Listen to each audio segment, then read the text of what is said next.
Saya ulang ya. Kalau lan harfun nafyin wastiqbalin, huruf yang menafikan sesuatu sampai kapanpun, istiqbal. Tapi kalau la harfun nafyin saja, tidak ada istiqbal. Kalau sekarang tidak, mungkin ke depan bisa. Jelas ya? Masih ada peluang. Kata Allah, nih perhatikan baik-baik. Ada kata namanya millah, millatahum. Millah itu sebetulnya bukan agama asalnya. Awas, tapi sistem kehidupan. Pola hidup. Sistem ekonomi, sistem politik, sistem macam-macam itu. Sistem kehidupan. Nah kata Allah, orang-orang Yahudi itu punya tipikal. Tidak akan senang sampai kapanpun orang lain berada di atasnya. Jadi kalau dalam urusan politik mesti unggul di atas. Gak boleh ada yang naik ke atas. Kalau ada yang naik, dia mesti turun. Di ekonomi juga demikian, dia harus kuasai. Ya pasar modal kuasai, sistem ekonomi kuasai, bank kuasai. Gak boleh ada yang naik. Kalau kelihatan satu negara mau naik, turunin lagi. Bikin krisis, bikin macam-macam. Turun. Jelas ya? Nah, tapi kalau Nasara tidak pakai la. La artinya masih besar kemungkinan peluang. Kalaupun dalam urusan dunia bekerja sama dengan orang Nasara dibandingkan Yahudi. Walaupun ada kesamaan, sama-sama juga tidak suka kalau orang Islam yang naik ke atas. Jelas ya? Nah, simpan ayat ini, saya mau kembalikan kepada persoalan tadi. Maka di masa itulah kemudian, tidak senang ada Aus dan Khazraj naik ke atas, maka apa yang terjadi? Pertama mereka bikin perjanjian. Perhatikan baik-baik nih. Ini nanti akan dibawa sampai ke Nusantara. Ayo perjanjian damai, Pangeran Diponegoro dipanggil, begitu datang ditangkap. Nih perhatikan nih, asalnya dari sini. Ini akar mulanya nih. Datang kemudian dituliskan perjanjian, begitu selesai dituliskan perjanjian, kita harus bersama-sama menjaga Yathrib. Kalau ada yang nyerang kita bela sama-sama. Kita bekerja sama dengan baik. Baru dituliskan, belum kering tinta itu, berapa masa setelahnya kekhawatiran di kalangan mereka semakin memuncak, diseranglah kemudian Aus dengan Khazraj. Dari belakang. Serang sampai mereka minta bantuan kepada klan dari Aus Khazraj yang berada di wilayah Syam. Syria dan Damaskus dan sekitarnya. Datang bantuan, dikalahkan, pukul, hancur orang Yahudi pada saat itu, maka mereka mengajukan perdamaian. Kami damai aja, damai. Singkatnya berdamai mereka, di sini kemudian saya ingin katakan satu hal yang penting. Ketika mereka berdamai, tertulis di tulisannya perdamaian, tapi di belakangnya mereka berpikir, bagaimana caranya dalam suasana damai itu mereka tetap kalah di hadapan kita. Maka dimunculkanlah satu isu, difikirkan oleh mereka dengan teori yang kelak dipraktekkan oleh para penjajah di Nusantara ini dengan nama Divide et Impera. Diadu domba. Anda bayangkan, dombanya di Garut yang ngadinya orang Yahudi. Diadu oleh mereka. Maka dibikin isu, di Khazraj dibikin isu, di Aus dibikin isu, isu perpecahan. Saling serang akhirnya, dari situ tumpahlah permusuhan besar sampai bertahun-tahun, puluhan tahun terus antar generasi. Kalau ada satu luka di Aus, mesti luka di Khazraj. Kalaupun lukanya mungkin cuma kepleset di jalan Aus, di sana pun mesti luka juga. Di istilahnya kalau di sini ada yang kepleset, sana harus kepleset juga. Di sini ada yang meninggal, sana meninggal juga. Sampai kira-kira berlangsung cukup lama, mereka bosan, mereka sadar kita sedang dikerjai ini oleh sosok-sosok yang tak nampak. Maka mereka putuskan kita harus punya satu pemimpin yang dengan pemimpin itu bisa mendamaikan kita semua. Maka mereka lihat kriterianya hampir ditemukan pada seorang bernama Abdullah bin Ubay bin Salul. Begitu mereka lihat di kriterianya ada nih. Tapi takdir Allah menetapkan lain. Di tahun itu ketika mereka akan merekomendasikan Abdullah bin Ubay bin Salul, sekelompok dari mereka pergi ke Mekah untuk datang, sebagian berniaga, sebagian menunaikan haji. Bertemulah dengan sosok mulia Nabi Muhammad SAW. Berbaiat kepada Nabi, disampaikan infonya ke suku mereka. Begitu disampaikan, dikirim utusan yang kedua. Nanti ada baiat kepada Nabi, ada baiatul ridwan dan seterusnya. Maka mereka mengatakan, kami sudah merindukan kau datang ke Madinah. Datanglah ke Madinah, maka kami akan angkat engkau sebagai seorang pemimpin. Singkatnya terjadi peristiwa hijrah dengan sahabat Abu Bakar, sampai kemudian ke Yathrib. Datang ke Yathrib, belum jadi Madinah pada saat itu. Sampai datang itulah kemudian kotaknya berubah, kemudian ditata oleh Nabi dari Yathrib, masih terbelakang, masih banyak yang kotor, tata di suasana yang rapi, bersih. Sesuatu yang tertata, rapi, bersih dalam daerah dikenal dengan nama Madinah. Muncul cahaya-cahaya kebaikan. Ya semua perilakunya bagus, auratnya bagus. Sesuatu yang muncul dengan cahaya kebaikan disebut dengan Munawwarah. Maka berubahlah kota itu menjadi Al-Madinah Al-Munawwarah. Alih-alih diangkat Abdullah bin Ubay bin Salul, diangkatlah Nabi Muhammad SAW. Inilah asal mula dendam Abdullah bin Ubay bin Salul kepada Nabi sampai jadi orang tokoh paling munafik yang diabadikan dalam Al-Quran. Yang mau saya ceritakan, generasi tadi orang-orang Yahudi yang nanti membuat keonaran di masa Nabi, sifatnya diwariskan pada generasi setelahnya. Sifat adu dombanya yang Aus dengan Khazraj tadi diselesaikan oleh Nabi, selesai. Itu diwariskan lagi pada generasi setelahnya. Begitu Nabi SAW wafat, maka mereka menyebar. Ada yang pura-pura masuk Islam, ada yang memprovokasi. Tidak sedikit juga yang baik-baik, Pak. Jadi Yahudi itu nggak semuanya buruk. Ada yang baik, ada yang bagus keislamannya, tapi ada yang terwarisi oleh sifat-sifat keburukan sebelumnya. Siapa di antaranya? Abdullah bin Saba. Abdullah bin Saba.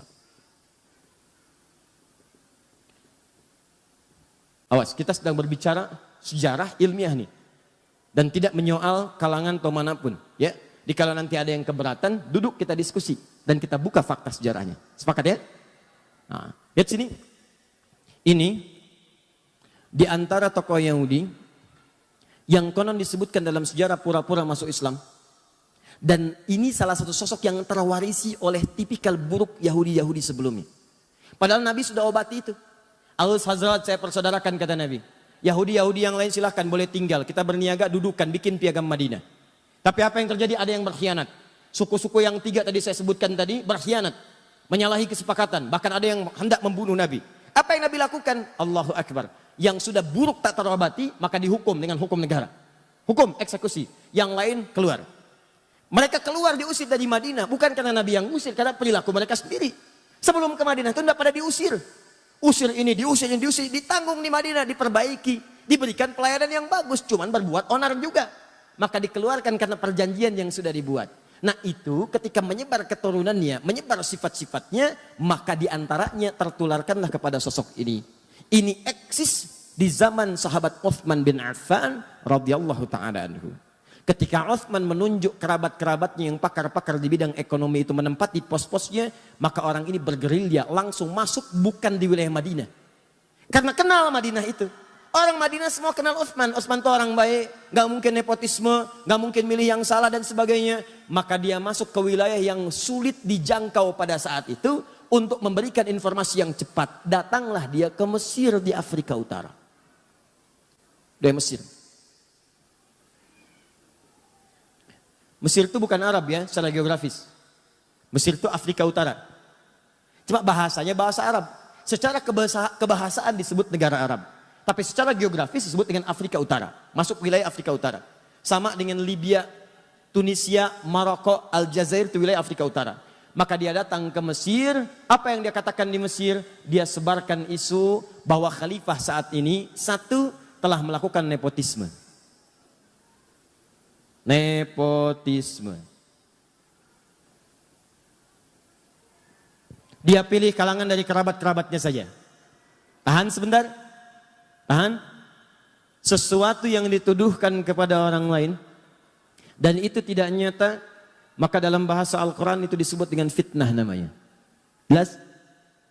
Sesuatu yang dituduhkan kepada orang lain dan sifatnya tidak nyata, maka itu disebut dengan fitnah namanya.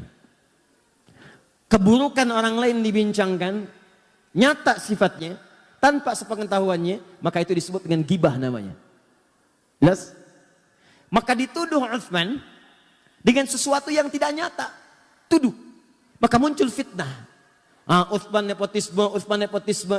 Dan berita ini kan gak seperti kita sekarang. Kalau sekarang ada berita di Amerika, sekian detik bisa kita klik. Kejadian di Rancaekek, kita berdoa semoga Allah muliakan dan sabarkan saudara-saudari kita insya Allah. Dan kita juga insya Allah kita, apa yang kita bisa bantu, kita bantu saudara-saudari kita. Ada kejadian Puting Beliung kemarin itu kan. Kejadian di Rancaekek. Itu sedunia tuh bisa mengakses. Tsunami-nya di Banten, yang bela sungkawanya banyak. Kirimkan duka cita dari Turki, dari sini. Langsung nampak. Ini zaman Uthman, telepon belum ada. Email nggak nampak. WhatsApp belum kepikiran. BBM tuh belum dikreasikan, nggak ada. Jangankan zaman Uthman.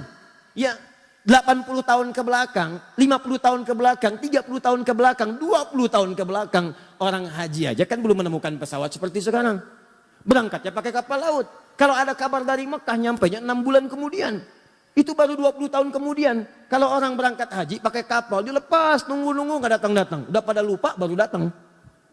6 bulan setelahnya. Nah, kebayang bagaimana zaman Utsman. Utsman tidak tahu apa yang terjadi di Mesir nih, jaraknya terlampau jauh. Ternyata sudah bergerilya. Gerilyaan itu ke orang-orang yang mudah kemudian diprovokasi. Ke kalangan bawah, disebarkan isu. Yang kedua, ini yang mau saya katakan. Dan ini nanti nyampe ke kehidupan kita sekarang. Kata Abdullah bin Sabah itu, dia membentuk kelompok-kelompok pengikut-pengikut, dia katakan, sebetulnya yang paling layak untuk dapat kursi khalifah itu bukan Utsman, tapi Ali. Tahan. Sebetulnya yang paling layak itu bukan Utsman, tapi Ali. Coba lihat. Nabi Isa saja, Nabi Isa dikatakan naik ke langit, wafat akan turun. Apalagi Nabi Muhammad kan yang paling mulia. Tentu sebelum Nabi Muhammad dibangkitkan sebagai orang pertama, akan mengutus nanti generasi-generasi penerusnya. Sebagai wakil dari ajaran-ajaran Nabi. Itu yang akan membimbing. Maka dihembuskanlah. Siapa coba menurut Anda yang paling dekat hubungannya dengan Nabi? Maka dilihat. Ini kan yang paling pertama masuk Islam dari kalangan pemuda yang paling baik. Ali. Ali itu termasuk keluarga juga. Bahkan anak dari pamannya. Bahkan menantu Nabi juga. Anaknya jenius. Pemuda yang paling hebat. Teman-teman sekalian, itu orang daerah, orang kampung yang tidak tahu info. Utsman juga mulia, menikah dengan tadi 2 putri Nabi, dimuliakan oleh Nabi, disebut ahli surga. Bahkan satu masa ketika Utsman akan masuk ke satu kebun, riwayat Abu Musa al-Ash'ari, kata Abu Musa al-Ash'ari, saya minta izin dulu pada Nabi. Kata Nabi, persilahkan dia masuk, akan masuk seorang ahli surga yang diuji dengan musibah. Seorang ahli surga diuji dengan musibah. Nah, info-info ini nggak banyak nyampe, masuk ke kalangan bawah, diprovokasi. Yang bagus tuh Ali, yang hebat Ali dan sebagainya. Padahal dua-duanya mulia. Maka orang-orang awam ini mudah kemudian disulut, masuk ke kelompok Abdullah bin Sabah, maka dikenal dengan pengikut Sabah, namanya Sabaiyah. Abdullah bin Sabah dikenal dengan Sabaiyah. Saya agak cepat sedikit ya, mohon maaf karena waktu kita itu sangat singkat. Tahan. Maka terkumpul di wilayah Mesir. Dia coba infiltrasi wilayah Madinah, begitu masuk mental. Jadi karena orang tahu Utsman tinggal di Madinah, tahu kebiasaan Utsman, jadi begitu akan menyoal Utsman, sebetulnya Utsman begini ya, jangan bicara tentang Utsman. Utsman lebih baik dari apa yang Anda katakan. Utsman kok nempatkan saudaranya di situ? Utsman itu lebih paham, karena Utsman itu pakar di bidang ekonomi, dia tempatkan mungkin salah. Mental, dia pergi ke daerah. Setelah itu apa yang terjadi? Setelah diprovokasi masanya makin banyak, maka Abdullah bin Sabah kemudian masuk dan mengatakan pada pengikutnya di wilayah Mesir itu, datanglah kalian kemudian ke kota Madinah. Sampaikan protes kalian. Kepung tulisannya Utsman. Datangi Utsman di sana. Maka mereka bergerombolan datang ke wilayah ini, datanglah ke Madinah. Ini yang datang ini bukan cuma datang. Ada yang bawa pedang, ada yang bawa pisau, ada yang bawa pentungan besi. Datang. Begitu intelijen menyampaikan kepada Utsman ada pergerakan dari wilayah Afrika Utara menuju ke sini. Apa isu yang dibawa? Mereka ingin minta penjelasan kepada Khalifah Utsman bin Affan. Kenapa mengangkat saudaranya begini. Apakah benar Ali paling utama dan sebagainya. Maka Utsman karena disebutkan kemudian Ali, nepotisme dan sebagainya, Utsman perintahkan Ali, kamu kasih penjelasan. Apa kata Ali? Saya katakan dari awal, ingat kata-kata saya? Bukankah di antara yang paling jenius di antaranya Ali bin Abi Thalib? Ali mengatakan kepada Utsman kurang lebih bahasanya, ya Khalifah, akan lebih baik kalau Anda langsung yang menemui rakyat menjelaskan. Kalau saya jelaskan bisa, tapi tingkat kepuasannya berbeda. Kalau orang datang ke istana, ke pusat kekuasaan, maka Ali menyampaikan satu pendapat yang sangat brilian, dan ini warisan dari Nabi SAW. Akan lebih baik kalau pemimpinnya langsung yang menemui, karena itu akan memberikan kepuasan tersendiri kepada rakyatnya. Utsman ketika mendengar usulan itu, bagus usulannya, baik saya akan temui. Demikianlah kalau di lingkaran sekitaran pemimpin ada orang-orang yang mengusulkan kebaikan, maka pemimpinnya akan ikutan baik. Beda kalau di sekitarannya ada orang-orang yang tidak baik. Orang dah datang berbondong-bondong, ini pergi. Ini jadi masalah. Lalu, saya sedang berbicara tentang hal yang lain ya. Jangan pikirkan yang tidak-tidak. Ya. Saya bicara tentang Ali, bukan Jainuddin. Ini contoh-contoh, bukan saya nggak nyolong yang lain-lain, hati-hati. Ingat ya, catat kata-kata saya. Alhamdulillah. Baik.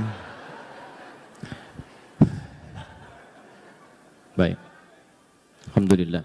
Sebetulnya inisiatif itu bagus. Tapi menghapus pada yang saatnya belum dihapus, itu yang masalah. Ya, itu sampai jangkrik aja nyari, mana tulisannya katanya. Nah, ini jangkrik Mekah nih, ada kesini. Oh, lalat. Nih saya tulis lagi ya. Lihat nih. Quran, surat kedua, ayat 1. Kamu ada pindah dulu. Nah, lihat sini, udah ya. Nah, oh pindah langsung pergi. Ayo hapus lagi. Alhamdulillah. Sudah? Maka Uthman menerima usulan Ali bin Abi Thalib. Kemudian disampaikanlah, diterima itu semua. Ayo datang, terima dengan lembut. Kalau bahasa kita, kenapa kemari? Kami gak puas, marah tuh masa. Uthman tenang aja.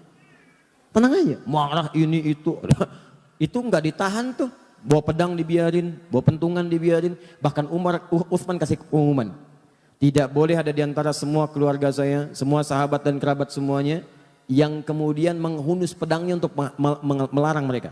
Menghunus pedangnya untuk bisa mencegah mereka. Biarkan mereka dengan pedangnya datang. Dan Uthman hadapi dengan kelembutan. Kembalikan ke sarungnya, kata Uthman. Maka Ali tidak mengeluarkan. Bahkan berkomentar, kalau saya ingin sekali jadi pembela Uthman pada saat itu. Tapi kalau saya keluarkan, maka saya jadi orang pertama yang bermaksiat pada pemimpin saya. Maka semua taat kepada pemimpinnya, sarungkan, masukkan kembali, biarkan mereka datang. Maka semua menunggu. Dan Uthman meminta, semua kerabat-kerabat yang ada dekat saya, pulang kalian ke rumah. Pulang. Karena yang akan diminta pertanggungjawaban saya oleh Allah, maka saya akan hadapi. Semua diminta pulang. Sebab Uthman ingin menunjukkan bahwa persoalan kebijakan ditanya, saya jelaskan sendiri. Dan supaya tidak terkesan bahwa Uthman itu beraninya kalau cuma ada teman-teman di sampingnya. Maka diminta pulang, tinggal keluarga intinya saya di istana. Datanglah orang-orang itu dengan jumlah yang sangat banyak, bahkan di riwayat disebutkan melebihi jumlah sahabat yang memang pada saat itu sudah ada di lingkarannya. Datang mereka, apa kata Uthman? Setiap ditanya, jawab. Setiap ditanya, jawab. Teman-teman, yang paling menarik, terpuaskanlah orang-orang ini dengan jawaban Uthman sampai mereka memutuskan untuk kembali ke Mesir. Tapi apa yang Anda tidak ketahui adalah, begitu Uthman melakukan dialog dengan masyarakat tadi, Abdullah bin Sabah mengintai apa yang dijawab oleh Uthman. Begitu melihat tanda-tanda orang-orang ini puas dengan jawaban Uthman, maka dia pergi lagi ke kerabat Uthman bernama Marwan bin Hakam.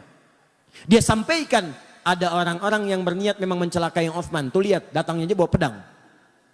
Datangnya bawa besi. Datangnya bawa pisau. Maka tolong kamu buatkan memo, dituliskan di kopnya, kop pemerintahan. Kop khusus untuk Uthman. Karena ini keluarga kerabat tidak tahu nih. Dan belum sempat klarifikasi ke Uthman. Karena tempatnya berbeda. Datang cepat tuh. Marwan kerabat, orangnya baik juga. Maka apa yang terjadi? Dituliskan di situ. Perintahkan kepada gubernur Mesir, ketika mereka datang sampai sana, tolong hukum mereka. Karena mereka berniat untuk mencelakai khalifah. Apa yang terjadi? Orang-orang ini kembali kemudian ke Mesir. Dengan perasaan yang sudah puas dengan jawaban Uthman bin Affan. Tapi di perjalanan, mereka dibisikin lagi oleh Abdullah bin Sabah. Tahukah kalian buruknya Uthman bin Affan? Uthman itu beda dengan Ali. Uthman itu kalau di depan bilangnya A, di belakang bisa B. Kalau nggak percaya, kalian dititipin surat kan? Masa sih? Masa lihat? Oh ternyata ada satu kelihatan bawa surat. Begitu kelihatan coba buka suratnya. Mungkin buruk untuk kalian. Begitu dibuka, terbukalah kemudian di situ perintah untuk mengeksekusi orang-orang ini karena mencoba untuk membunuh khalifah. Maka mereka marah.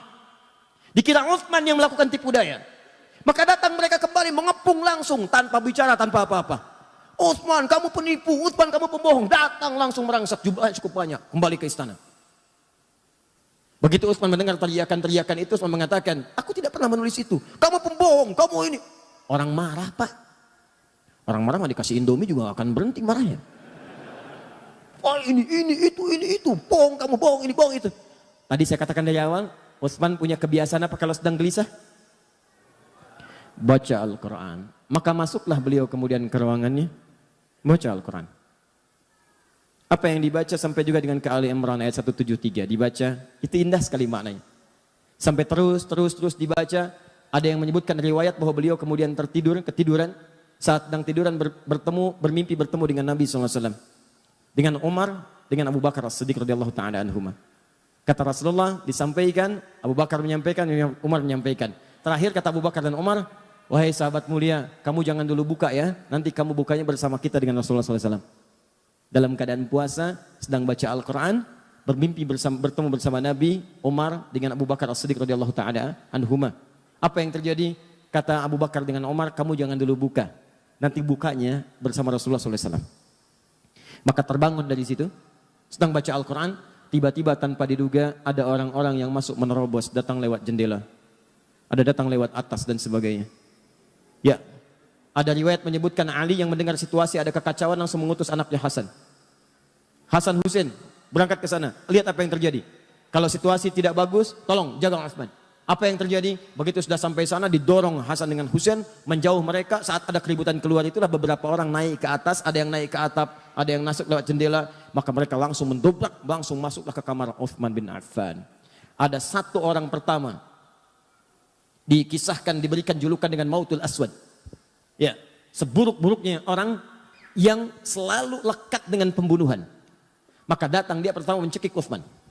Begitu dicekik Utsman bin Affan tanpa tanya, tanpa kalimat langsung cekik. Begitu dicekik pingsan Utsmannya, jatuh dikira sudah meninggal. Begitu kemudian ada gerakan lagi, datang lagi satu orang. Satu orang ini langsung mengeluarkan pedangnya, dia melakukan tebasan kepada Utsman bin Affan. Ya, lalu Utsman mengatakan, inilah darah pertama yang menghadirkan pembunuhan. Maka saat itu datang lagi yang lain menghantam. Gak terima dengan perkataan Utsman. Datang yang satu lagi, apa yang dia lakukan? Allahu Akbar. Maka orang ini mengeluarkan besi tadi yang saya katakan, potongan besi, maka ditusukkan. Ada yang mengatakan tusuk dari depan sampai tembus belakang. Dan dari nyanggutnya. Sampai kemudian ada yang merasa bersalah, dia pergi. Ada satu lagi setelah dalam keadaan sekarat demikian, dihalangi oleh salah satu saudari pada saat itu. Kemudian dilewati juga, ada yang lompat langsung ke dadanya Utsman bin Affan. Dalam keadaan sekarat yang parah, tertembus kemudian besi itulah. Satu orang kemudian mengakhiri, ya, ajalnya Utsman bin Affan, tiba ajalnya dengan izin Allah, tapi caranya persis seperti apa yang disampaikan oleh Nabi sallallahu alaihi wasallam. Seorang yang syahid ditimpa musibah, maka naiklah orang ini menghunjam dengan kakinya dadanya Utsman bin Affan. Diinjak langsung. Begitu diinjak, terhembuslah kemudian nafas yang terakhir dari sahabat Utsman bin Affan. Setelah mendengar Utsman itu meninggal dunia, kabur orang-orang ini menyebar. Masanya makin ricuh, terjadi kericuhan di Madinah sampai dengan 4 hari. Maka para sahabat berkumpul, ini fitnah pertama. Fitnah pertama yang terjadi. Maka para sahabat berkumpul untuk mengatasi kekacauan ini, maka mereka bersepakat mesti ada pemimpin baru yang diangkat untuk mengatasi kekacauan. Karena kekacauan sudah menyebar. Khalifah tidak ada, pemerintahan tidak stabil, wilayah makin luas. Maka ini muncul pemberontakan di sini. Ini muncul pemberontakan. Maka untuk mengatasi itu diangkatlah kemudian dengan mufakat semuanya sahabat Ali bin Abi Thalib. Perhatikan apa yang dikerjakan oleh Abdullah bin Sabah. Begitu Ali diangkat, dia gerilya lagi. Ini yang kita nantikan. Ini yang paling hebat. Saat yang bersamaan, dia juga masuk ke wilayah-wilayah sahabat-sahabat dari keluarga Utsman bin Affan, Bani Umayyah. Di Bani Umayyah itu siapa saja? Banyak. Ada Muawiyah, ada Amr bin As, ada yang jadi gubernur di Damaskus di Syria. Masuk info pelan-pelan dari bawah. Kalau Ali sengaja tidak menolong Utsman supaya Utsman cepat meninggal dan digantikan oleh Ali bin Abi Thalib. Masuk fitnah lagi. Tuh lihat bagaimana hembusannya tidak berhenti sampai di situ. Begitu wafat diangkat Ali sibuk menyelesaikan pemberontakan. Padamkan ini, padamkan itu, padamkan ini. Sementara Abdullah bin Sabah melihat seperti itu, dia melihat, ini kalau begini terus peluang saya habis dengan kelompok-kelompok saya. Maka dia masuklah kemudian lewat orang-orang terdekat dari kalangan sahabat, termasuk istri Nabi SAW, Sayyidah Aisyah. Dia masuk ke Talha radhiyallahu ta'ala anhu. Dia masuk ke Zubair, Ibnu Zubair radhiyallahu ta'ala anhu. Masuk ke wilayah sahabat. Terutama masuk ke wilayah sahabat yang dekat hubungannya dengan Utsman bin Affan, klan Utsman, sampai ke Bani Umayyah. Mereka katakan, perhatikan tuh, Ali itu memang benar-benar sibuk dengan kekuasaan sampai lupa menghukum kisos orang yang telah membunuh Utsman bin Affan. Sebetulnya masalah gampang, kalau ini dikisos selesai masalah. Tuh lihat cara berpikirnya. Padahal pemberontakan itu sudah banyak pada saat itu. Maka ketika infiltrasi yang buruk ini masuk, disebarkan isu, maka menyebar kemudian. Jadi panaslah kalangan-kalangan itu. Datanglah perwakilan mereka kepada Ali bin Abi Thalib. Mengatakan, Ali ini sudah berlalu, kenapa belum dikisos mereka? Kata Ali, sebentar. Ini kan yang datang masa. Masa ini harus diteliti satu-satu. Harus ada bukti yang jelas, berikan saya waktu. Begitu menyampaikan demikian, tidak puas semua, nggak bisa, ini nggak bisa, disulut lagi dari bawah, sampai terjadi kemudian perang Jamal, perang unta, diprovokasi, masuk kemudian ke lingkungan para sahabat yang lainnya. Ingat teman-teman sekalian, para sahabat itu mulia, udul. Jangan katakan apakah para sahabat mudah terprovokasi, bukan. Karena cara pandang sahabat bukan provokasinya, cara pandang sahabat pada hukumnya. Sebagian mengatakan kalau salah, ketahuan harus segera dihukum. Mereka tahu yang salah si fulan, tapi Ali berpendapat buktinya perlu jelas dulu. Kan sekarang juga dua alat bukti yang jelas, demikian kan? Sahabat tahu ini pelaku si fulan, si fulan, si fulan. Cuma Ali perkenankan saya mengumpulkan bukti dulu. Yang lain minta segera dikisos karena sudah tahu si fulan, Ali bertahan dulu sampai mengumpulkan bukti yang kuat. Dikacaukan ini oleh tadi para penyusup tadi. Maka diprovokasi, kalian sahabat Nabi, kalian orang mulia, ini nanti akan diminta pertanggungjawaban oleh Nabi. Kenapa tidak dihukum? Tegur Ali sampai terjadi perang Jamal. Jamal itu unta. Karena peperangannya pada saat dipimpin oleh Sayyidah Aisyah menggunakan unta. Begitu sedang berperang itulah kemudian kata Ali dan para sahabat yang lain, ini unik nih. Sholatnya pernah sama-sama, pernah beribadah sama-sama. Dan mereka menegakkan nilai sama-sama. Yang satu prinsipnya baik, yang lainnya juga baik. Tegakkan hukum, yang kedua siap menegakkan, kami kumpulkan bukti. Dua-duanya benar ijtihadnya. Yang salah itu yang memprovokasi. Maka apa yang terjadi? Yang terjadi adalah dua-duanya mengatakan, tolong ya, kalaupun kita berperang, ini bukan untuk memusuhi, ini untuk menegakkan apa yang kita kemudian telah pahami. Jangan saling melukai. Ini aneh Pak, saling berperang tapi jangan terkena sabatan pedang. Kalau bisa jangan orangnya, untanya aja. Itu terkenal dalam sejarah. Jadi begitu bertemu, gak ada yang mau duluan. Nih, siapa yang menjadikan kacau situasi pada saat itu? Kelompoknya ini. Ini yang masuk. Dia yang masuk eksekusi duluan beberapa sahabat. Sehingga Talha syahid, Ibnu Zubair syahid. Tercatat hampir 4.000 sampai 6.000 sahabat syahid pada saat itu. Wafat. Maka semakin kacau situasi pada saat itu. Dihadirkan kemudian segala hal dan sebagainya. Sampai beritanya sampailah ke Damaskus, ke Syria. Pada tokoh yang masih sangat kuat pada saat itu. Teman-teman sekalian, dari klan Bani Umayyah. Pada kekuasaan Muawiyah. Sampai dengan ke Amr bin As. Kemudian diantara pendukungnya. Maka ketika Ali menjelaskan situasi pada Sayyidah Aisyah, ini begini, beliau memahami akhirnya. Oh ternyata ini ada yang provokasi, ini begini, duduk. Semua duduk. Tapi itu tidak sampai kepada Syam di Syria. Yang saya katakan tadi, belum ada pesawat, belum ada telepon. Berita yang sampai di sana, pendukungnya Utsman dianiaya oleh Ali, bayangkan. Sehingga ketika Ali mengatakan kita harus jaga stabilitas ini. Lebih baik kuatkannya pemerintahan dulu. Aisyah akhirnya ya mengakui kita bayat. Semua bayat. Tenang. Tapi sampai ke Syam itu nggak nyampe beritanya. Akhirnya apa yang terjadi? Diprovokasi. Karena ini sudah perlakuan yang buruk. Maka kami, kata ini nih, pengikut ini datang ke sana. Kami hanya akan mengangkat khalifah bukan Ali. Yang kami angkat Muawiyah saja.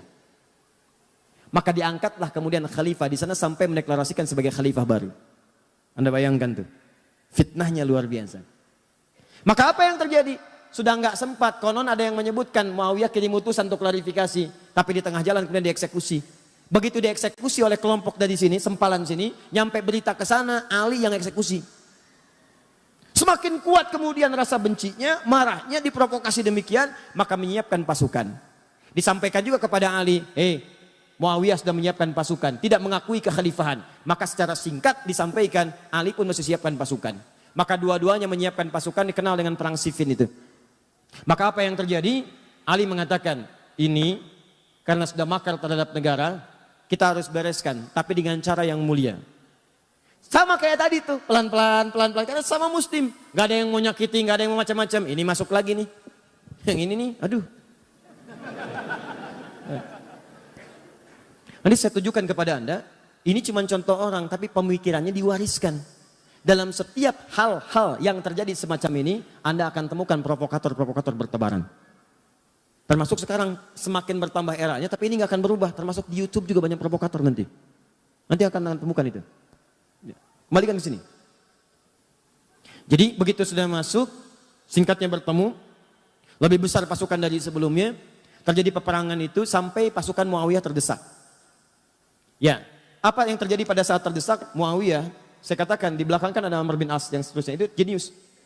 Kata mereka, sudah kita kalau teruskan akan kalah nih. Dan makin banyak korban. Gini aja, supaya duduk sama-sama diskusi, duduk dengan baik, maka kita lakukan tahkim. Tahkim itu tombak Al-Quran. Ya, kemudian bukan ditombak untuk menunjukkan sesuatu yang kotor, bukan. Maksudnya untuk berhukum dengan hukum kitabullah. Kenapa menggunakan tombak? Karena mudah diangkat begini. Kalau ngangkat orang kan belum ketahuan apa maksudnya. Begitu dipanah dari belakang meninggal repot lagi. Maka yang diangkat Al-Quran begini semua berbaris di belakang Muawiyah. Ketika berbaris diangkat kemudian mushaf. Saat diangkat itulah kemudian Ali mengatakan tidak, itu siasat, saya tahu itu siapa yang bikin. Karena Ali kenal Amr bin As. Tanya dulu mereka, kalau mereka ingin tahkim mereka harus menyerah dulu. Mereka harus menyerah. Kalau sudah menyerah baru tahkim. Karena situasinya sedang demikian kacau. Kalau tidak menyerah duduk sama-sama maka mustahil bisa diskusi dengan baik. Ini Ali. Wah, ketika Ali perintahkan terus dorong mereka sampai mereka menyerah. Maka yang satu golongan mengatakan, Ali kamu nggak benar nih. Dalam fikih perang kalau sudah ada yang tahkim mengangkat Al-Quran, hukum dikembalikan kepada Allah, nggak boleh kita serang. Maka orang-orang ini langsung keluar dari barisan Ali. Keluar dalam bahasa Arab disebut dengan kharaja. Orangnya kharijun. Kalau keluar karena tidak sepakat dan keras sifatnya dan cenderung buruk keadaannya, maka dikenal dengan nama khawarij. Maka muncullah kemudian orang-orang golongan ekstrim baru. Dia mengatakan, lihat nih, Ali menyimpang. Kafir nih Ali. Kafir. Anda bayangkan tuh. Siapa mereka dibanding Ali? Ali itu menantu Nabi. Jaminan surga. Pemuda paling hebat, paling setia, nyawanya dikorbankan bahkan untuk risalah Islam, bahkan untuk Nabi. Dalam peristiwa Isra Mi'raj, itu cuma ada 3 orang di rumah itu.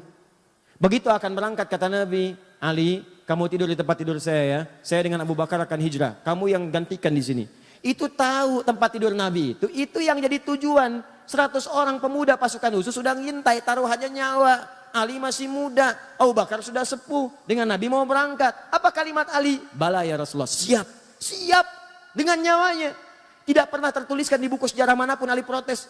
Misal ada kata-kata, ya Rasulullah jangan saya, Abu Bakar aja yang tuaan dikit. Misalnya, enggak tuh. Ali, Abu Bakar begitu mulia. Teman Nabi, mertua Nabi, sahabat Nabi, hidup dengan Nabi, sehijrah dengan Nabi, wafat dikubur di samping Nabi, mulia. Hati-hati karena nanti setelah ini akan ada yang mengadu domba dengan semuanya. Perhatikan baik-baik. Wah Ali begini, Ali begitu, kafir. Ini orang luar biasa nih. Baru belajar 1-2 hari udah nyebut Ali kafir. Kafir, kita keluar dari Ali. Orang-orang ini lagi kesini nih asalnya. Provokasi, Ali kafir nih, Ali gak benar. Melanggar ketentuan Allah, kafir Ali. Maka keluar dia. Mereka ini termasuk menyalahkan Muawiyah karena berontak kepada Ali. Termasuk menyalahkan Ali karena tidak menyelesaikan itu dengan tahkim. Maka mereka memandang Muawiyah itu kafir, Ali kafir. Kanan kiri kafir.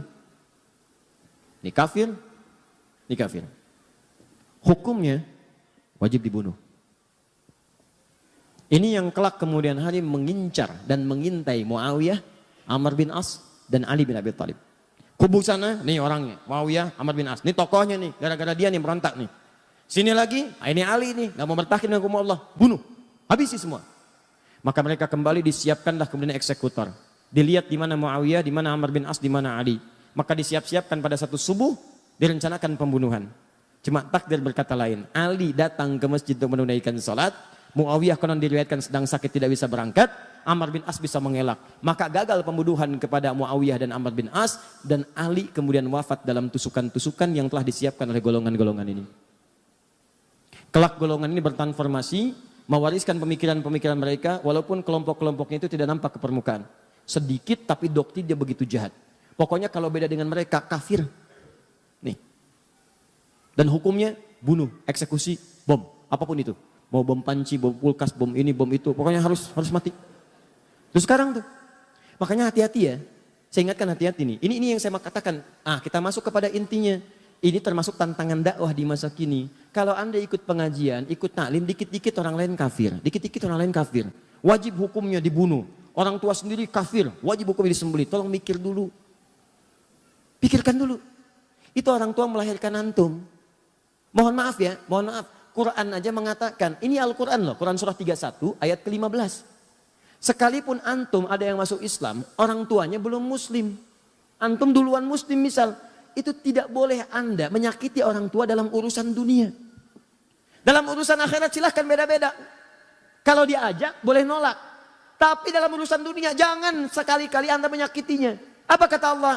Fa in jahadaka 'ala an tusyrika bi ma laysa laka bihi 'ilmun fala tuti'huma. Kalau ada orang tua masih non muslim mengajak kepada perbuatan syirik, ngajak kamu ibadah lagi seperti mereka, kamu tolaklah dengan cara yang lembut. Jangan ditaati.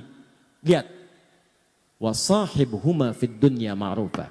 Tapi selama kamu hidup di dunia, maka perlakukan mereka dengan perlakuan yang indah. Kalau punya gaji lebih, berikan hadiah. Kalau punya makanan, bagi. Kalau punya rezeki melimpah, bagi. Dan saat itulah doakan kepada Allah supaya mereka mendapat hidayah.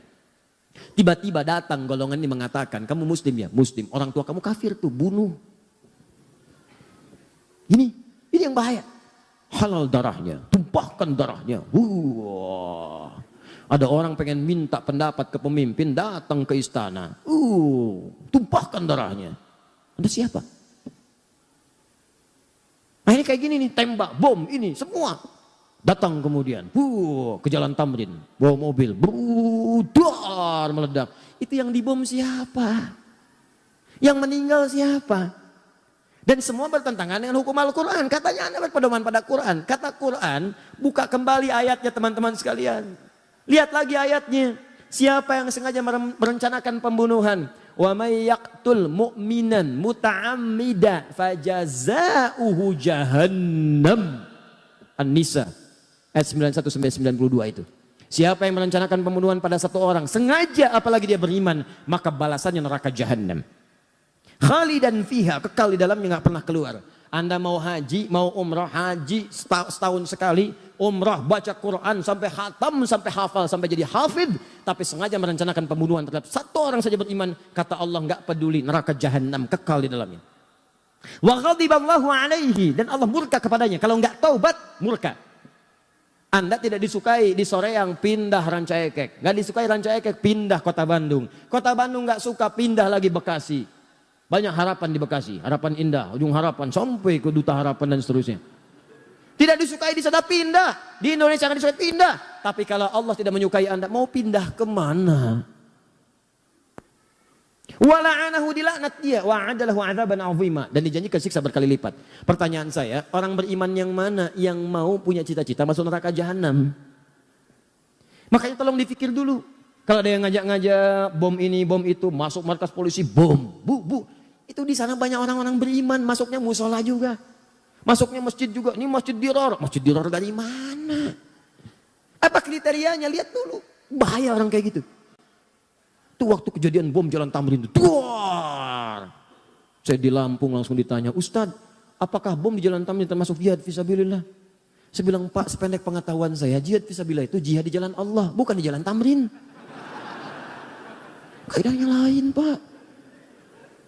Nah, paham ya? Kemudian ketika mereka keluar dari barisan Ali itu disebut dengan Khawarij dan melahirkan paham tadi. Jadi hati-hatinya kalau pengajian itu ada yang begitu. Ya, ini hati-hati nih, tembak, bom, bunuh ini tanpa alasan, maka itu yang bahaya. Dan itu sekarang diciptakan. Tahu orang-orang tahu.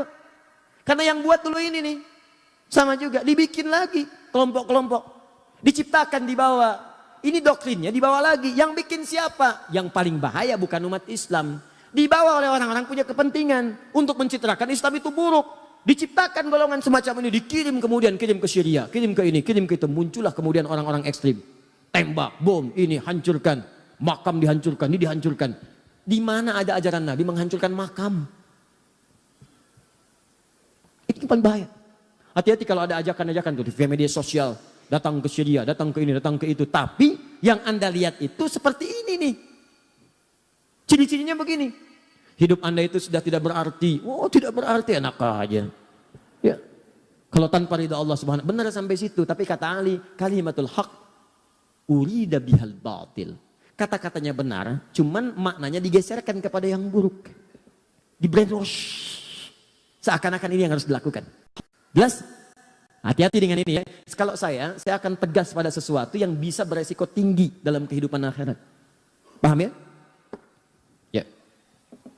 Nih, yang lain membela Ali. Kamu yang salah, kamu yang salah, kamu yang salah. Kalian keluar, kalian tidak setia, kalian gak benar. Kami akan bela pemimpin kami. Pembelaan yang kuat dari satu kelompok, kuat sekali. Itu dalam bahasa Arabnya setia. Setia betul membela. Dalam bahasa Arab disebut dengan Syiah. Pembelaan yang sangat kuat. Tasyayyu', membela dengan kuat pada satu hal yang dibela dengan segenap jiwa dan raganya. Ini disebut dengan Syiah. Jadi asalnya Syiah itu bukan aliran pemikiran, bukan aliran dalam akidah, bukan aliran dalam ibadah, asalnya faksi politik. Nah, cuma nanti aliran ini disusupi lagi sama ini. Ih, jangan dihapus. Bahaya ini. Karena antum hapus pun gak akan berpengaruh kepada perilakunya. Ingat itu. Datang lagi, nyusupin lagi. Apa yang dikatakan oleh orang ini? Kalian bagus. Tuh, bagus sekarang. Tadi sekarang pengkhianat, sini bagus. Memang Ali itu sebenarnya titisan Nabi. Titisan. Dan memang wajar. Setiap pemimpin itu harus mewariskan generasi setelahnya. Setelahnya ada lagi, setelahnya ada lagi. Mesti ada imam, sholat aja ada imam. Coba, kalau sholat nggak ada imam. Jamaahnya kan nggak sah. Mesti ada imam. Maka memang yang paling bagus itu sebetulnya keturunan Ali. Setelah Ali ada Hasan, angkat aja Hasan. Setelah Ali ada Hasan, ada Husain. Setelah itu ada ini, ada itu, ada itu. Terus kamu urutkan. Bukankah kamu ingat Nabi Isa kan ada 12 penolong. Namanya kaum Hawariyin. Ali juga akan punya 12 keturunan. Imam-imam hebat. Itu yang akan mendokong dan meneruskan kepemimpinan Nabi setelah itu. Maka dikenallah dengan 12 imam. Nah, setelah itu muncul, masuk. Sampai dikultuskan seakan-akan Ali itu naik bahkan di atas Nabi. Bahkan ada salah satunya nanti pecah sektenya. Bahkan ada klaim mengatakan sebetulnya malaikat Jibril itu salah ngirim wahyu. Harusnya ke Ali. Nah, ini nih. Di mana cara berpikirnya? Sampai mengkultuskan tingkat sampai ke situ. Akhirnya termakanlah kemudian sebagian ini. Terutama setelah Ali memindahkan wilayah kekuasaannya ke Kufah. Ke Kufah, itu kan Kufah wilayah Persia, Irak. Disusupin lagi, gampang disusupin tuh.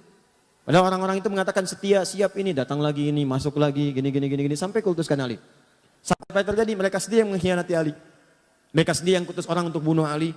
Mereka sendiri nanti yang akan melakukan hal yang sama kepada Al-Husain. Itu wafat di Karbala dan sebagainya. Apa yang terjadi? Begitu paham-paham ini disusupkan ke sini, saya agak cepat saja ya.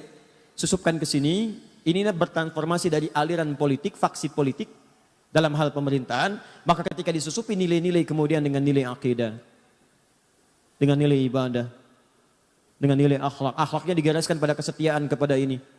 Ali termasuk Ali bait, Ali termasuk ini, termasuk itu dan sebagainya. Kita sepakat Ali mulia. Ali mulia. Kata sahabat Nabi, menantu Nabi, keluar kita muliakan. Dan kita pun sepakat Abu Bakar mulia. Umar mulia, Utsman mulia. Jelas ya? Fair kan? Objektif kan? Objektif. Kita tidak ingin bermusuhan, kita gali sejarahnya, kita lihat. Kalau Abu Bakar tidak mulia, bagaimana mungkin jadi pendamping Nabi? Kalau Umar tidak mulia, bagaimana mungkin dipilih oleh Nabi sebagai orang yang pemberani? Membela Nabi. Kalau Utsman tidak mulia, bagaimana disebut dengan ahli surga?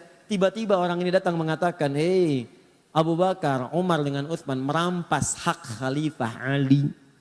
Dirampas oleh mereka. Hafsah itu begini, Aisyah sampai tuduhan yang sangat buruk kepada Aisyah. Buruk sekali. Disebut perempuan yang saya nggak bisa ungkapkan lah. Nggak nyaman gitu. Anda bayangkan ya, Anda kenal Abu Jahal?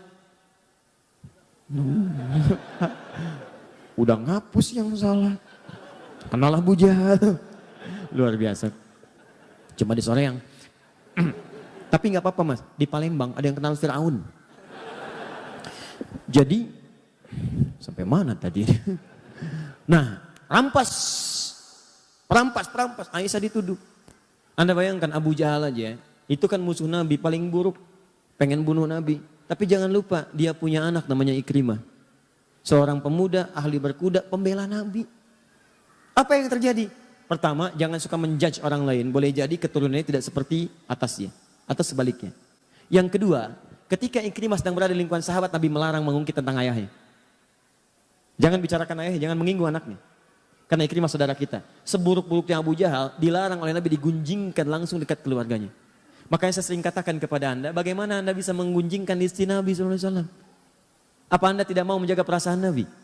Katanya cinta Nabi, tapi saat bersamaan Anda menyinggung Nabi. Dengan cara apa? Menyinggung sahabatnya, menyinggung istrinya dan sebagainya.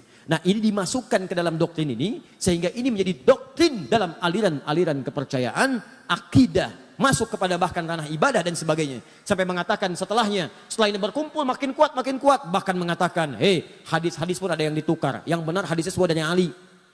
Yang lain salah semua. Maka ini punya koleksi sendiri. Bahkan cara sholatnya sendiri. Bahkan keyakinannya beda sendiri. Mesti ada imam, mesti ada ini, mesti ada itu. Kalau tak taat pada imam maka dari segi keimanannya kurang. Mesti taat. Rukun Islamnya Islam. Rukun imannya iman. Tapi jumlahnya beda. Karena nanti ada kepatuhan iman pada imamah, pada imam. Dan imam itu sifatnya maksum. Ini berbahaya lagi karena yang maksum cuma Nabi. Ini maksum itu dijaga dari salah. Cuma Nabi dan Rasul. Manusia lain tidak ada. Maka ini masuk doktrinnya, imamnya maksum. Ya, bukan namanya maksum, bukan. Sifatnya katanya maksum. Sebutkan tuh 2, 3. Maka ini menyebar. Terus sampai Ali wafat pun menyebar juga. Terus sampai kekinian. Bertransformasi, sampai keluar fatwa-fatwa ulama, sampai ngasih pertimbangan. Tapi juga mengajak kita dengan cara yang lembut. Karena memang ada orang yang sudah nggak paham dari kecilnya udah begitu. Dari lahir udah diajak begitu. Maka pada yang seperti ini jangan keras juga. Termasuk misalnya ada yang Ahmadiyah, ada yang macam-macam. Ada yang dari lahir sudah di-Ahmadiyahkan. Dan dia nggak ngerti kecuali itu yang benar. Maka caranya doakan oleh kita. Dakwahi, ajak dialog. Ya kalau berbuat kasar, maka hukum berlaku di situ. Ya ada perlindungan kebaikan. Tapi kalau tidak, dakwahi dengan cara yang benar. Makanya baca buku, baca sejarah. Kalau ada yang begini-begini kita bisa jawab. Yang benar itu sebetulnya Ali. Betul Ali itu benar. Abu Bakar pun benar. Tapi Ali merampas loh. Betul. Merampas dari siapa? Merampas dari orang yang salah. Yang salah siapa tuh? Pemberontak Utsman. Kok kamu jawab begitu? Nih referensinya. Ini karangan ini. Sudah selesai. Beres. Jelas. Maka keluarlah fatwa sampai dengan Syekh Muhammad Hashim bin Asy'ari. Pendiri Jam'iyah Nahdlatul Ulama. 31 Januari tahun 1926. Beliau menulis satu kitab di antara 19 kitab. Namanya Risalah Ahlus Sunnah wal Jamaah. Di halaman ke-10 beliau menyebutkan tentang ini. Syia. Kata beliau di halaman 9-nya, Faslun fi dhuhuril bid'ah fi ardi Jawa. Pasal tentang awal munculnya bid'ah di tanah Jawa. Bid'ah di sini bukan fikih, bid'ah tentang akidah. Firqah namanya. Kalau fikih madhab, kalau akidah firqah. Akidah itu udah ke aspek keyakinan. Kalau fikih tata cara ibadah. Maka kata beliau, sejak tahun 1330 Hijrah, sebelum itu semuanya udah jelas. Madhabnya Ahlus Sunnah wal Jamaah. Wilayah Jawa itu madhabnya Imam Asy-Syafi'i. Sebutkan semuanya. Sampai tiba-tiba muncullah kemudian entah datangnya dari mana. Aliran-aliran yang menyimpang. Siapa di antara mereka? Halaman 10 paling bawah lihat. Baris 1 sampai dengan 3. Wa minhum rafidhiyuna. Di antara mereka yang menyimpang itu yang masuk ke tanah Jawa. Itu awal masuknya 1330 Hijrah. Sekarang 1440 Hijrah. Berarti berapa tahun yang lalu? 110 tahun.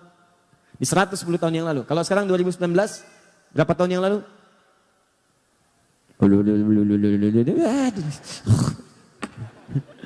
Ya pokoknya 110 tahun yang lalu. Ya, baik, datang ke tanah Jawa.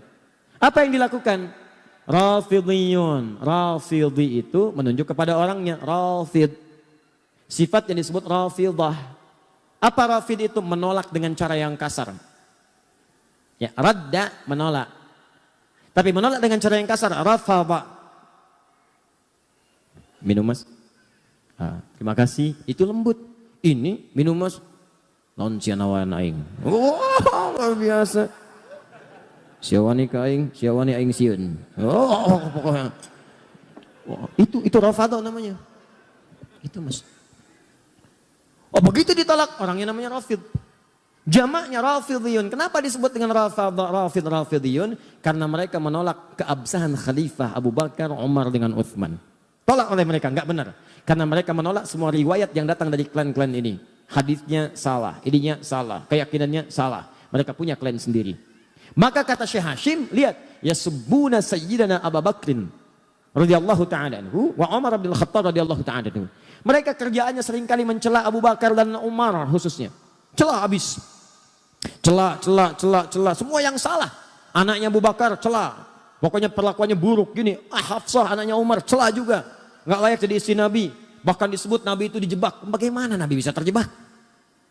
Perempuan tidak baik. Bagaimana Nabi bisa menikah dengan perempuan yang tidak baik? Ini kan akal kita aja menolaknya. Coba Anda bayangkan, tolong ya, pakai sedikit lah kecerdasan kita. Kita itu manusia, 90% akal kita itu, otak kita 90% cerdas. 5%-nya jenius. Lambat 5%, lambat itu bisa pindah naik. Tolong dari 90% pakai 1% aja. Masa iya Nabi ditipu sampai menikah dengan perempuan yang tidak baik? Bagaimana Allah bisa mengizinkan itu? Nabi kan maksum.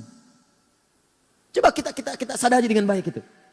Maka apa yang terjadi setelah itu? Dimunculkan ini semua. Kata Syekh Hashim, hati-hati dengan aliran ini. Wa yubaliguna hawa Sayyidina Ali bin Abi Thalib radhiyallahu ta'ala anhu. Dan mereka terlampau mengkultuskan Ali bin Abi Thalib. Kata beliau, kita menghormati Ali. Beliau keluarga Nabi, kita menyayanginya. Kita bersalat kepada Nabi dan keluarganya. Kita juga menyayangi Abu Bakar, disebutkan hadis-hadisnya.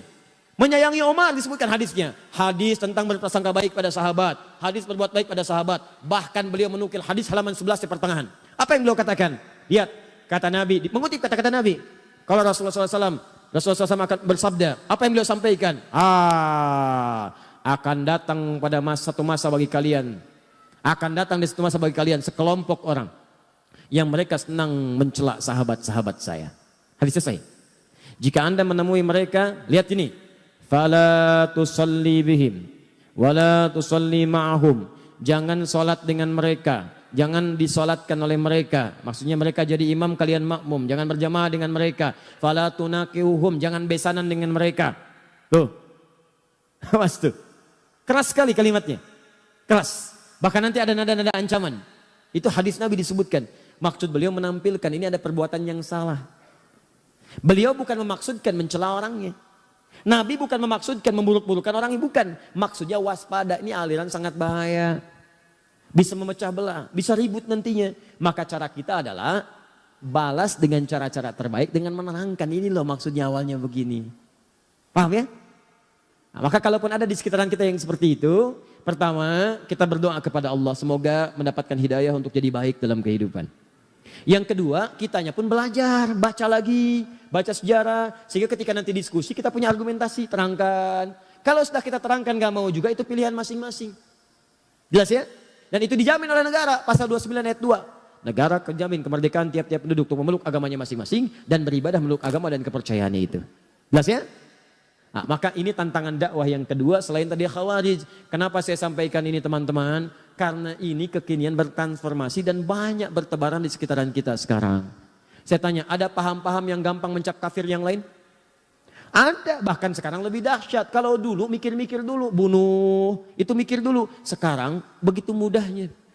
Tebar bom, tebar ini, tembak, eksekusi dan sebagainya. Dan yang paling berbahaya, gerakannya masif lewat media sosial sekarang. Tahukah Anda? Saya beberapa pekan ke belakang ini sedang menyelesaikan kasus-kasus ini, masuknya ke pesantren. Anak-anak pesantren. Bahkan sempat saya duduk satu ruangan, kumpul anak pesantren. Pertanyaannya udah ada list mereka, hampir semua sama begitu. Ya, ini disebutkan, ini zalim, ini zalim, ini zalim. Berlaku hukum mati, berlaku, ya Allah. Saya lihat pelan-pelan, dari mana taunya? Dari Quran sini, Quran surat berapa? Ayat berapa? Nah, ayat sebelum itu apa? Ayat setelah itu apa? Riwayat dari siapa? Saya tuliskan. Kamu ini hafal Quran juga tidak, bacakan gak mampu, bisa menyimpulkan hukum, tahu dari mana? Saya terangkan nih, Qurannya nih, ini ayatnya begini, buka mushafnya, lihat mushafnya halaman sekian, paling kanan sebelah bawah, lihat sini nih. Sebelumnya ini, kaitannya dengan ayat yang ini, kaitan sebelumnya ayat yang ini. Untuk menafsirkan ada namanya siyak, ada lihak, ada sibak. Ustaz apa itu lihak? Lihak itu bukan saudara kamu, lihak itu ini nih. Siyak itu ini, terangkan. Setelah itu baru, oh bukan oh, salah itu. Perbaiki begini. Wah, pelan-pelan berubah. Paham ya? Baik. Sama juga teman-teman sekalian dengan yang kedua ini juga waspada. Ini tidak disukai. Dan yang paling bahaya dari semua itu adalah awal mulanya muncul dari provokasi. Provokator itu termasuk kalangan orang-orang munafik itu yang langsung diisyaratkan oleh Al-Quran. Yang paling dahsyat tidak disebutkan nama-namanya. Dalam kaidah tafsir disebutkan kalau ada informasi tidak disebutkan nama, tokoh, tempat dan kejadiannya, ini menunjukkan kejadian itu akan berlangsung kembali di masa depan dengan tokoh-tokoh yang berbeda.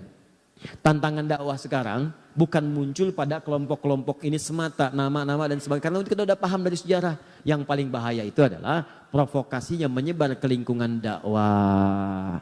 Dulu Ali disampaikan provokasi, diadu dengan Uthman. Diadu dengan Sayyidah Aisyah. Diadu dengan Tolha. Mereka ulama, paham fikih. Sekarang ulama juga diadu.